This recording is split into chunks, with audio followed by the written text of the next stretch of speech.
student, welcome to our science class. Today our topic is the circulatory system. What is circulatory system? It is the system through which the circulation of blood occur throughout your body. हमारे पास proper system है जिसके through हमारी body में blood continuously flow करता रहता है.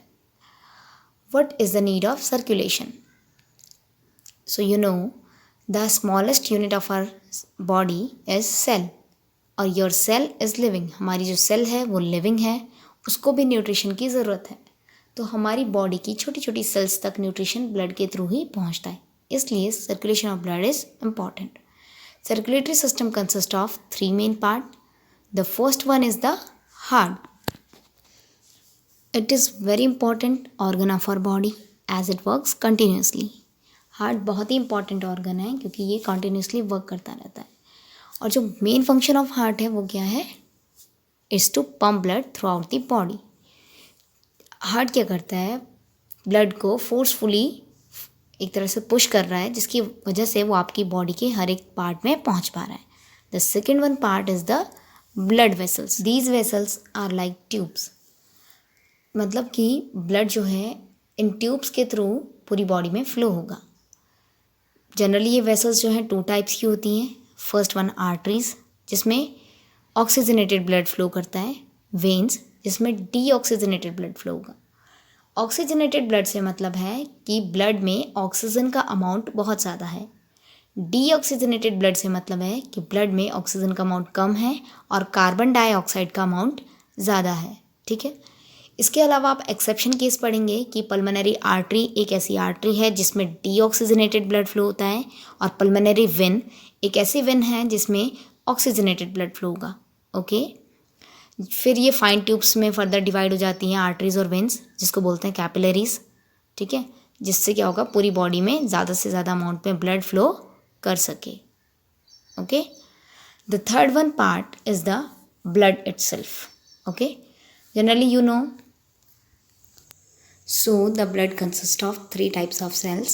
The first one is RBCs, red blood cells. It transport oxygen. RBCs का function होता है कि ये ब्लड में ब्लड के साथ मतलब ऑक्सीजन को ट्रांसपोर्ट करती है, हर एक सेल्स तक पहुंचाती है हमारी बॉडी की. Okay. The second one types of cells are WBCs, that is white blood cells. इनको सोल्जर ऑफ द बॉडी भी कहा जाता है. इनका जो फंक्शन है हमें इम्यूनिटी प्रोवाइड कर रही है. मतलब कि they fight with the disease, they fight with the foreign bacteria और वायरस, है ना. यानी कि अगर आपकी बॉडी में वायरस या बैक्टीरिया एंट्री कर दे तो ये क्या करेंगी, उससे फाइट करेंगी और आपको डिजीज़ से प्रिवेंट करेंगी. The third types of cells are platelets. इनका फंक्शन होता है क्लॉटिंग ऑफ ब्लड. ओके. यानी कि क्लॉट से यहाँ मतलब है कि आपने देखा होगा या नोटिस किया होगा आपकी जो है बॉडी में अगर कोई इंजरी हो जाए तो वहाँ से क्या होता है कॉन्टिन्यूसली ब्लड फ्लो होता रहता है. और आफ्टर सम टाइम आपने नोटिस किया कि वहाँ पर एक ब्लड फ्लो होना बंद हो जाता है और वहाँ पे एक लेयर टाइप की जमनी शुरू हो जाती है. जो लेयर टाइप की जमती है एट लास्ट ब्लैकिश कलर की लेयर जम जाती है, उसी को हम क्लॉट बोलते हैं. ओके. तो वो प्लेटलेट्स के कारण जमती है. और क्लॉट क्यों ज़रूरी है? देखो, अगर क्लॉट नहीं होगा तो ब्लड कॉन्टिन्यूसली फ्लो होता रहेगा और आपकी बॉडी से सारा ब्लड आउट हो जाएगा. तो clot is important. Secondly we will discuss now structure of heart. So the heart is of size of fist. यानी हार्ट जो है आपकी बंद मुट्ठी के इक्वल है. Okay. It is located in the centre and tilted to the left. आपकी chest के कैविटी के सेंटर में प्रेजेंट है और थोड़ा सा लेफ्ट की तरफ टिल्टेड है. It is a muscular organ. एक मसल से बना हुआ ऑर्गन है. ठीक है. स्पेशल टाइप की मसल से बना है जिसको बोलते हैं कार्डिक मसल्स. और ये मसल्स कॉन्टिन्यूसली वर्क करती रहती हैं विदाउट स्टॉपिंग. और आपने देखा भी हार्ट भी आपका कॉन्टिन्यूसली वर्क करता रहता है. It consist of 4 chambers. ठीक है. हार्ट जो है 4 चेम्बर्स का मतलब हार्ट में 4 चेम्बर्स प्रेजेंट होते हैं. The outermost layer of the heart is pericardial layer, contain pericardial fluid which prevent your heart from any jerk and shock. ठीक है. जो outermost layer होती है हार्ट की उसे pericardial layer के नाम से जाना जाता है. उसके अंदर एक स्पेशल टाइप का फ्लूइड प्रेजेंट होता है जिसको बोलते हैं pericardial fluid. इस फ्लूइड का फंक्शन होता है हार्ट को किसी भी शॉक या जर्क से प्रिवेंट करना, मतलब कि अगर आपको अचानक से कोई शॉक लगे किसी बात का तो आप एकदम से अफेक्ट ना हो उस चीज़ से, तो ये जो फ्लूइड प्रेजेंट है वो आपको शॉक या जग से प्रिवेंट करेगा। हार्ट राइट और लेफ्ट पोर्शन में डिवाइड होता है by a layer called septum, यानी जो लेयर हार्ट को राइट और लेफ्ट पोर्शन में डिवाइड कर रही है उसको हम सेप्टम बोल रहे हैं। फिर जो राइट वाला पोर्शन और लेफ्ट वाला पोर्शन है ये भी फर्दर डिवाइड होता है एक हॉरिजॉन्टल लेयर से अपर और लोअर पार्ट में, ठीक है। Upper part is known as auricles and the lower part is known as ventricles. इसके अलावा कुछ चीज़ें मैंने इसमें ऐड नहीं की है। हार्ट में कुछ वॉल्व्स प्रेजेंट होते हैं, एवी वॉल्व्स आपने, ठीक है। एवी वॉल्व्स इनका भी फंक्शन होता है, मैं आपको वर्किंग ऑफ हार्ट के साथ बताऊंगी, ठीक है। जनरली ये back flow of blood, prevent the back flow of blood, की जब हार्ट में ब्लड क्या हो रहा है, कॉन्ट्रैक्शन के कारण पुश हो रहा है हार्ट से ब्लड, तो वो क्या ब्लड दोबारा वापस वहाँ पर ना जाए, तो इसमें कुछ इस तरह से वॉल्व्स भी प्रेजेंट होते हैं। Okay, so you will read this structure of heart, you can copy it, it is very useful. I will give you the notes, short paragraph on structure of heart, है ना, I am give with this video, so you can copy it. Now next we will discuss the working of heart. Now I will show you the diagram of working of heart, ठीक है। See, working of heart, this is very easy diagram, you can make it in your exams also, this is not wrong. You can see here the at the upper portion there is lungs, जो centre में boxes के through दिखाया गया है वो heart को denote करता है, and at last body organs है, ठीक है। सो यहाँ पर हम शो कर रहे हैं कि किस तरह से हमारा हार्ट वर्क करता है, मतलब कैसे क्या होता है यहाँ पर ये हार्ट जो है ब्लड को पंप करता है और किस तरह से बॉडी पार्ट्स में ब्लड फ्लो होता है। तो फर्स्टली हम यहाँ से शो कर सकते हैं कि सबसे पहले क्या होता है कि बॉडी ऑर्गन से 4 नंबर पे जो आपको दिख रहा है, बॉडी ऑर्गन से ट्यूब्स यानी ब्लड वेसल्स के थ्रू ब्लड जो है राइट ऑरिकल में एंट्री करता है। Okay, then right auricle simultaneously उसी वक्त क्या होगा, लंग्स से पल्मोनरी वेन के थ्रू जो है ऑक्सीजनेटेड ब्लड आएगा। आई told you in that arteries one video, है ना। ऑक्सीजन रिच ब्लड आएगा और लेफ्ट आर्टरियम में एंट्री करेगा, ठीक है। Then simultaneously both the auricles contract, ठीक है। What happen when they contract? When they contract, the blood is squeezed into the ventricle, यानी blood enter into the ventricles. Now auricles are empty and ventricles are filled with blood. Same time में यहाँ पर जो है centre में जो आपको V2 V1 दिखाया गया है, ये वॉल्व्स की लोकेशन है।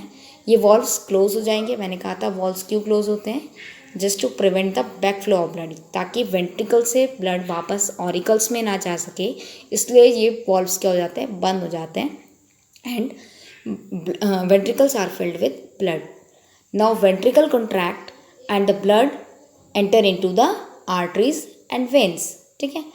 From the right ventricle the blood enter into the pulmonary artery, the only artery which carry deoxygenated blood, I told you, है ना।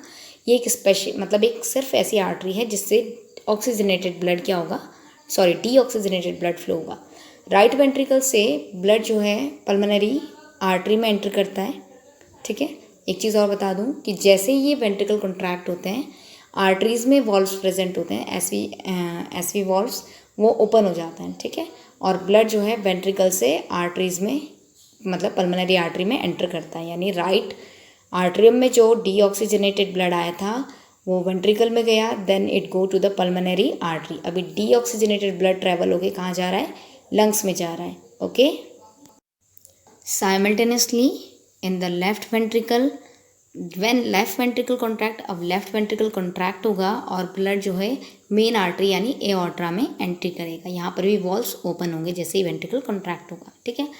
अब एओर्टा से ऑक्सीजनेटेड ब्लड फ्लो होकर बॉडी पार्ट्स में जाएगा। आपको पता है लेफ्ट वाले पार्ट में ऑक्सीजनेटेड ब्लड है क्योंकि वो लंग्स से आया है। लंग्स ने क्या किया है, जो राइट साइड से ब्लड लंग्स में पहुंचा था उससे कार्बन डाइऑक्साइड को ब्रीथिंग प्रोसेस के थ्रू आउट कर दिया है और ऑक्सीजन रिच उसको बना दिया है, और लंग्स से नाउ इट्स पल्मोनरी वेन के थ्रू ये लेफ्ट पार्ट में आया। अब लेफ्ट वेंट्रिकल से ये मेन आर्टरी के थ्रू बॉडी पार्ट्स में गया, यानी बॉडी पार्ट्स को बिल्कुल ऑक्सीजन रिच ब्लड मिल गया। Okay, now cells take oxygen from it and वहाँ पर क्या होगा, रिप्लेस हो जाएगा, वहाँ से ऑक्सीजन जो है सेल्स ले लेंगी और क्या बोलते हैं कार्बन डाइऑक्साइड उसमें इंक्लूड कर देंगी, then blood become deoxygenated, then again body organ से कहाँ जाएगा, राइट वाले पोर्शन में, then the same process continue, right portion से लंग्स में जाएगा, लंग्स से अगेन जो है लेफ्ट वाले पार्ट में आएगा, देन लेफ्ट पार्ट से अगेन बॉडी ऑर्गन। समझ रहे हो ना कि जो डीऑक्सीजनेट है वो पहले लंग्स में गया, सॉरी हार्ट में गया, हार्ट से लंग्स में गया, यहाँ पर ऑक्सीजनेशन हुआ, ऑक्सीजनेशन के बाद यहाँ पर क्या हुआ, सेकेंड नेक्स्ट साइड से जो है पल्मोनरी वेन के थ्रू ये लेफ्ट वाले पार्ट में आया, लेफ्ट पार्ट से दोबारा बॉडी पार्ट्स में आया। You got it now. So this is the working of heart. You can see in the diagram, you can copy this diagram, this is very nice diagram and very easy diagram. ठीक है, if there is any confusion you can ask me in the comment. Okay, so here also I will provide you the written material also in working of art, notes given in this video, so that it is easy for you to write after some time, मतलब I will give you with this video only. Okay, so working of art में मैंने आपको properly बताया है कि किस तरह से आपको लिखना है, ठीक है, कि कैसे हमारा हार्ट जो है फंक्शन करता है। यहाँ पर वन मोर इम्पॉर्टेंट थिंग है कि जो आर्टरीज होती हैं वो थिक वॉल्ड होती हैं, जो वेन्स होती हैं वो थिन वॉल्ड होती हैं। आर्टरीज थिक वॉल्ड इसलिए हैं क्योंकि यहाँ आर्टरीज के थ्रू पूरी बॉडी तक ब्लड पहुँचाना है ना, और वेन्स में सिर्फ लंग्स तक पहुँचाना है, तो इसलिए ज़्यादा प्रेशर की ज़रूरत नहीं है। आर्टरीज में ज़्यादा प्रेशर क्रिएट होता है, इसलिए वो थिक वॉल्ड है। अब वर्किंग ऑफ हार्ट में यहाँ पर मैंने आपको पूरे नोट्स गिवन किए हैं। यहाँ पे लिखा है कि ये इसका जो मेन फंक्शन है ब्लड को पंप करना पूरी बॉडी में। जो डीऑक्सीजनेटेड ब्लड होता है वो राइट ऑरिकल में कलेक्ट होता है, साइमल्टेनियसली जो ऑक्सीजन रिच ब्लड होता है वो लेफ्ट ऑरिकल में कलेक्ट होता है, और दोनों ही ऑरिकल कॉन्ट्रैक्ट करते हैं और पूरा का पूरा ब्लड वेंट्रिकल्स में आ जाता है। उसके बाद जैसे ही वेंट्रिकल फिल्ड होते हैं तो यहाँ पर आर्ट्रियो वेंट्रिकुलर वॉल्व्स जो हैं क्लोज हो जाते हैं विद अ साउंड। यहीं पर आपकी साउंड आती है जिसे बोलते हैं लब, लब डब की साउंड होती है ना हार्ट में। At the same time the semi-lunar valve open, है ना। आई टोल्ड यू कि जैसे ही ब्लड जो है वेंट्रिकल्स में फिल्ड हो जाता है, वेंट्रिकल में फिल्ड हो जाता है, तो जो वॉल्व हैं वो क्लोज हो जाते हैं जिससे बैक फ्लो ऑफ ब्लड ना हो।